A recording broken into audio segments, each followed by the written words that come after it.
Barnala camp Bhimber, ये LOC से 9 kilometre दूर है। यहाँ पर हथियार हैंडलिंग, आईईडी व जंगल सर्वाइवल का प्रशिक्षण केंद्र था। अब्बास कैंप कोटली,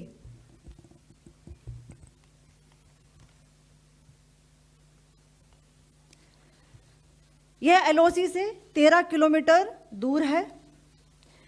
लश्कर तौयबा का फिदाइन यहाँ तैयार होता था। इसकी कैपेसिटी 15 टेररिस्ट को ट्रेन करने की थी।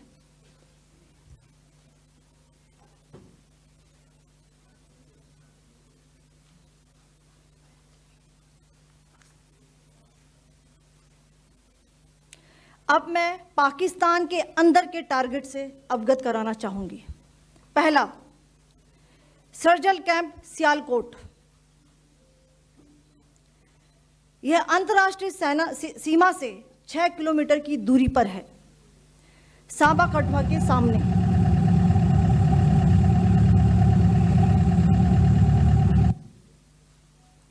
मार्च 2025 में जम्मू एंड कश्मीर पुलिस के 4 जवानों की जो हत्या की गई थी, उन आतंकवादियों को इसी जगह पर ट्रेन किया गया था।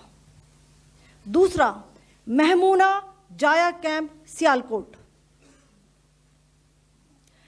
यह 18 से 12 किलोमीटर आईबी से दूर था। हिजबुल मुजाहिदीन का बहुत बड़ा कैंप था। यह कठुआ जम्मू क्षेत्र में आतंक फैलाने का नियंत्रण केंद्र था। पठानकोट एयरफोर्स बेस पर किया गया हमला भी इसी कैंप से प्लान और डायरेक्ट किया गया था। मरकज ताइबा मुरीद के, यह आईबी से 18 से 25 किलोमीटर दूरी पर है। 2008 के मुंबई हमले के आतंकी भी यहीं से प्रशिक्षित हुए थे।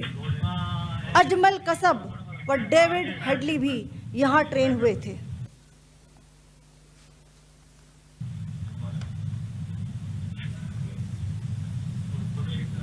आगे दूसरा आया।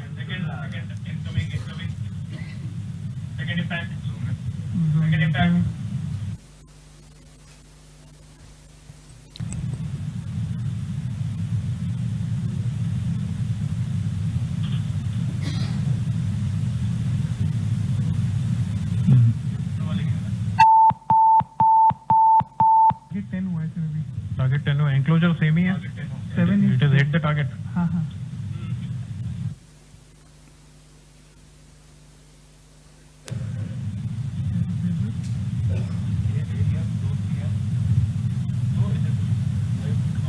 तीसरा आ गया सर, इम्पैक्ट।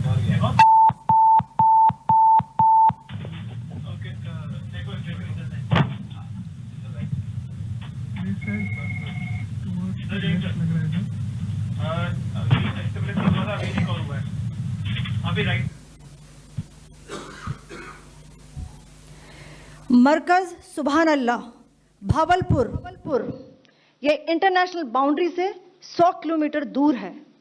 जैश ए मोहम्मद का मुख्यालय था। यहाँ पर रिक्रूटमेंट, ट्रेनिंग व इंडॉक्ट्रिनेशन का केंद्र भी था। शीर्ष आतंकी अक्सर यहाँ आते थे।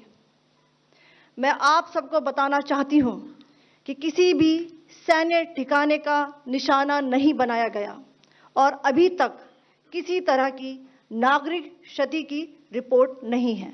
धन्यवाद। जय Hind. The strike on the terror camps were undertaken through precision capability, as shown to you. A niche technology weapons with careful selection of warheads was ensured so that there will be no collateral damage. The point of impact in each of the target was a specific building or a group of buildings.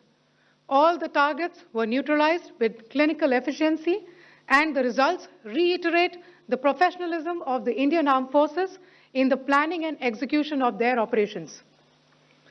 No military establishments were targeted. India has demonstrated considerable restraint in its response.